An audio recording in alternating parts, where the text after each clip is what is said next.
သမီးကိုချစ်ခင်ရတဲ့တငယ်ချင်းနဲ့ဘေးလူကြောင့်တန်ကြမာကြောင့်တစ်ခါတယောက်နဲ့တယောက်ထင်လွဲပြီးဝေးကွာသွားတဲ့အခါမှာတငယ်ချင်းကိုလွမ်းတဲ့ဝေဒနာမျိုးခံစားရတတ်တယ်ဖေဖေလည်းအဲ့ဒါလိုကြုံမှုတယ်သမီးလေးလည်းအဲ့လိုကြုံလာနိုင်တယ်လို့ယူဆတော့အတွက်ဖေဖေရဲ့တငယ်ချင်းဆိုတဲ့တန်းထားတဲ့ကြပြလေးတစ်ပုဒ်ဖေဖေရေးခဲ့ဘူးတယ်အဲ့ဒါလေးကိုသမီးလေးကိုအမှတ်တရဖေဖေရွေ့ပြမယ်နော်တငယ်ချင်းမင်းရင်ထဲမှာငါမရှိပါလဲငါရင်ထဲမှာမင်းရှိ၏မိုးနဲ့မင်းကြီးသိပါ၏တငယ်ချင်းမင်းနဲ့ငါဟာညီရင်ကိုပမာသွာလာအတူစားအတူနဲ့ကြည်ပြူလက်တွဲပျော်ရွှင်နွဲခဲ့မင်းလည်းအသိငါအသိကာလရှည်ကြာခဲ့ပါ၏တနေ့သောအခါ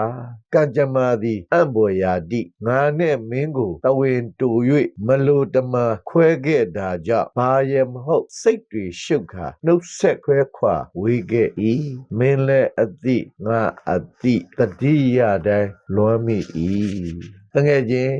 မင်းလည်းမသိငါမသိခင်ပျော်ပျော်ရွှင်ရွှင်အရင်ကလိုကရာဥကြီးဆိုကြမယ်လေဘဝအမောကိုစီပြောလို့တောကဟုသမျှခဏမေ့ပြီးကြည်မွေ့စရာယမကာနဲ့တန်သာချုံမြတီးရစနဲ့ဘဝကိုမေ့စိတ်ပျော်မွေ့အောင်ဆုံတွေ့ကြစို့တနေရာ